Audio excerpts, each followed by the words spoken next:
伫台南南区德溪段附近的生活废水拢会排落遮，地属这溪水污染甲真严重。进前市政府有开上疫情治，真无简单，有一寡成效。不过即马伫共一条溪的水尾却是臭毛毛，附近的住户是真倒单。水利局回应讲，目前有一座水质净化厂正在运作，第二座明年因若摕到经费会赶紧起，到时就会当改善这臭味的问题啊。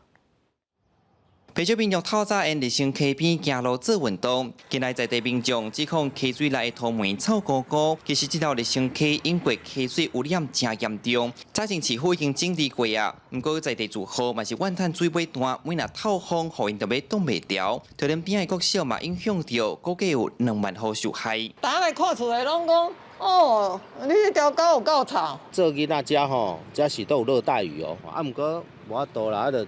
一档比一档污染。门窗关起来，如果开冷气的话，影响度是不至于这么大。但是还是建议市府的部分可以帮我们做河川的改善。日新溪水头是德溪迄带，经过统计，每天的垃圾水有5万吨。水利局指出，要彻底解决臭味的问题，得对水头下手。目前水利局伫咧水头已经有一座水质净化厂正咧运作，第二座按照要去伫咧水尾段。 市府讲，未来2座加起来会使处理6万吨的垃圾水量，到时臭味的问题就会渐渐改善。那会当迅速去完成迄个净水功能的话，哦，那会当来改善咱下游。每天可以处理竹溪的污水量大概3成到4成左右。净化以后，2万吨的水可以再回补到我们的河道里面，大幅的降低我们竹溪、日新溪上游、丁桃的污染量。 地方望会使赶紧让溪水无臭味，水利局表示，水质改善计划拢计划好啊。明年除了会甲环境部申请经费，